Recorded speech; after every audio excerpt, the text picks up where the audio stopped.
Welcome to Hope is Here. My name is Greg Horn. I want to talk to you today about how to have a successful failure. How to have a successful failure. I was fortunate recently to speak to the Cynthiana Chamber of Commerce. They had a conference called a Breakout Leadership Conference, and they asked me at one of the breakout sessions to speak on how to have a successful failure.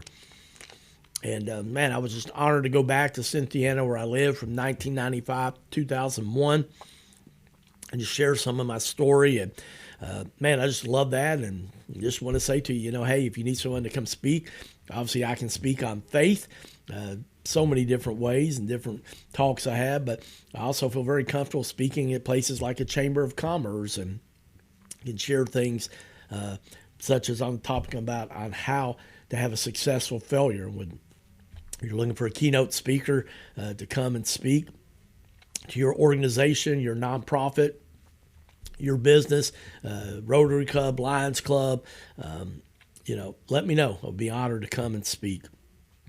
Go to our website, hopeisheretoday.org, and there's contact information there. My assistant, Kathy Young, who does a phenomenal job, does a great job keeping my schedule and help schedule our guests and my speaking appointments and engagements. She will get back with you, and we will love to come speak to your organization or your church. But I talked to him about how to have a successful failure. And, I lived in Cynthiana and had the flood, but opened up in a miraculous 21 days. I won the Chamber of Commerce Business Person of the Year Award in 1998. It was in a John Maxwell book called Failing Forward, and it looked like it was going to be a great comeback story when this book came out in 2000. And now God's going to open a lot of doors for me to do motivational speaking, which was my desire at the time. But unfortunately, a couple years later, I had to file bankruptcy and put my home up for the business loan.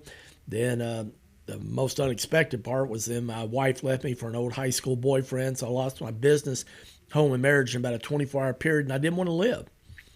And that's what helped me fast forward almost 16 years later, though, to start Hope is Here after I lost 3 friends by suicide because I had suicidal thoughts. I didn't want to live. I had lost hope. But obviously, through my faith, my wonderful family, friends, a good Christian counselor, exercising, and even taking that antidepressant for about 10 months, I'm alive and here today, and I'm full of hope, joy, good health, mentally, emotionally, physically, and I just love helping share with people how you can have a successful failure. But here's what I learned through that process.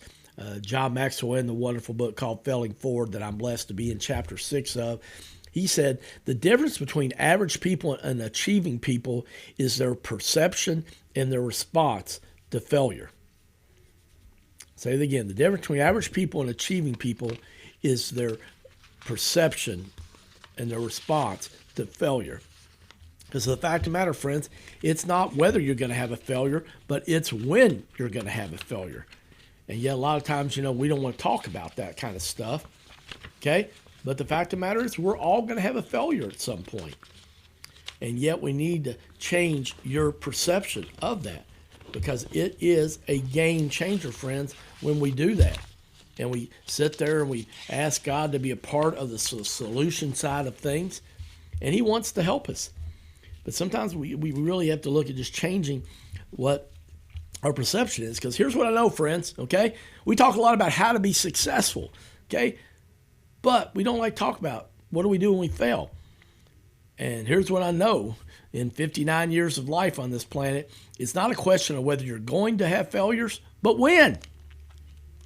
Right?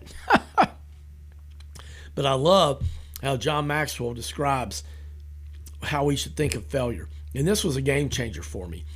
John Maxwell said in the book Failing Forward, failure is an event, not a person. Failure is an event, not person. And that's what I had to realize. Yes, I had a failed business, but I'm not a failure. Yes, I lost my home because I had to put it up for collateral for the flood business loan, but I'm not a failure. I lost my home, okay, but it doesn't make me a failure. Then my marriage failed. Didn't want that to happen. Could there have been things I'd done differently? Absolutely. Got to own my part, okay? But that does not make me a failure. Yes, my marriage failed, my business failed, and I failed to keep my home, but that doesn't make me a failure. Failure is an event, not a person. And when you can change that mindset, it's really freeing, friends, and it's a game changer. One of the things that where it's shared in my chapter, in chapter 6 of John Maxwell's Failing Forward book, he quoted this. He said, Greg Horn told me an incredible story that shows no matter what happens to you, the important thing is what happens in you.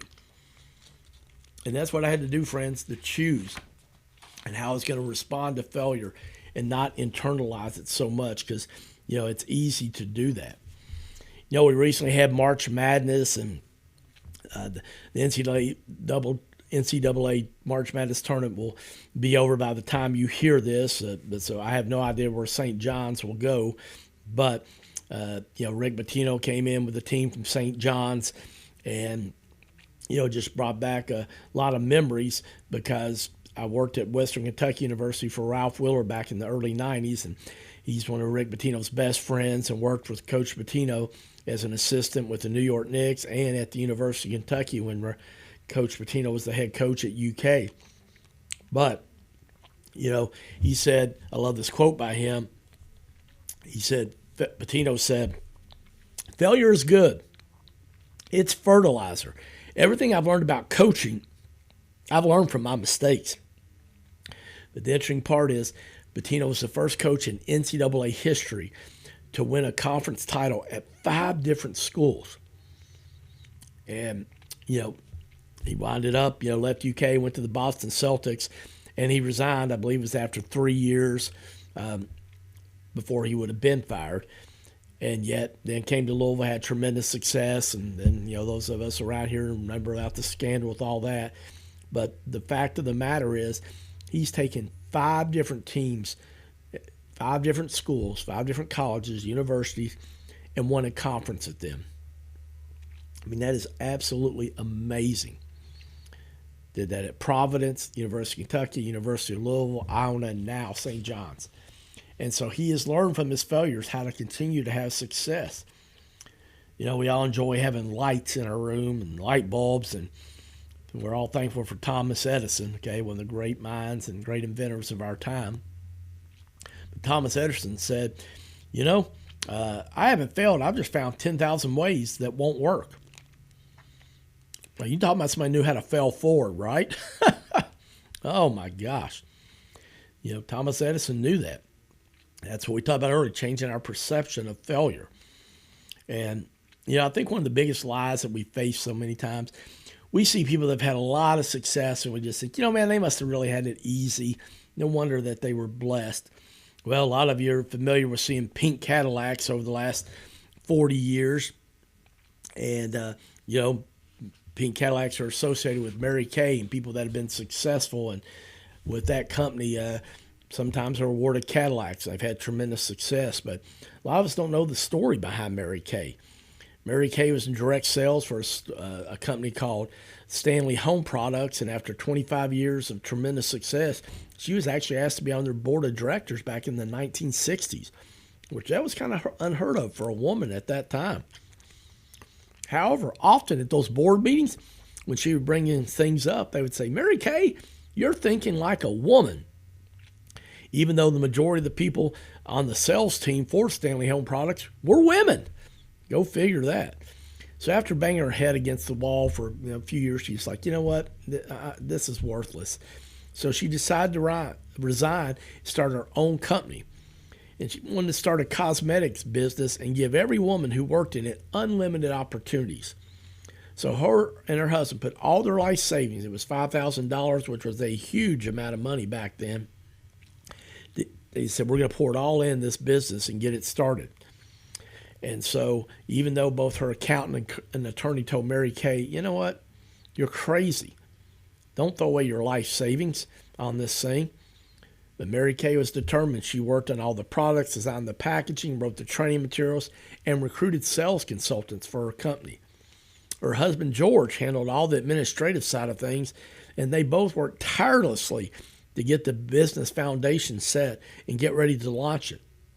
However, about a month before the grand opening of this business, her husband died of a heart attack at their kitchen table while working on their new business. Let's be honest, most people probably would have quit. Just said, man, if I can't do this, my husband, and maybe it's just not meant to be with him dying like this unexpectedly. And they were partners in it. But Mary Kay persevered on, and in September 13th of 1963, she launched Mary Kay Cosmetics. And over 60 years later, the company is still thriving. They have over $300 billion in sales and over 3,500 employees. So she is somebody that knew how to fail forward. But most people would have quit because accountant or attorney told her, don't try this, you're going to fail. And then losing her husband at their kitchen table while working on the business less than a month for the grand opening of her business, most people would have quit. We'll share a story about another person that's had a lot of success, but you would never realize all the obstacles he had to overcome and to fail forward. There's a gentleman, Truett Cathy, who got out of the Army and just said, I want to figure out what I want to do next. And so he and his brother Ben decided to open a restaurant called the Dwarf Grill in Hateville, Georgia. It's down on the south side of Atlanta. They were open 24 hours a day, 6 days a week. They worked extremely hard, and it was a profitable business. But 3 years later, Truett's brother Ben and his other brother, the two brothers, thankfully for Truett, he wasn't with them, but the other two brothers he had, his only brothers, died in a plane crash. And what was just so devastating about it was that they had opened a second restaurant not too long before this plane crash happened. Well, after the brothers died, the restaurant, the second one they had, was destroyed by fire, and they had very little insurance, so it was just a complete loss. Well, just to pour on to more obstacles, a few weeks later, Truett wasn't feeling well.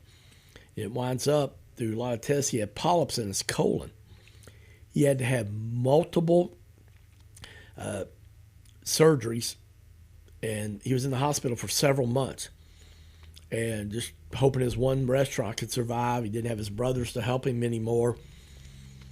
But while he was there, he just prayed, and he just thought, what's an idea for my restaurant that could help us be successful? He said, we sell a lot of chicken breast. He said, what about if we seasoned it just right, we fried it just right, we put it on a bun with the right condiments? Wonder how that would do. Well, guess what, friends? That's how the Chick-fil-A sandwich was born. And the rest, as I think we can all admit, is history. One of the most successful companies in the world. Last year, they had over $21.6 billion in sales. It was actually a 15% increase from the year before. And they just obviously just do real well all over the country.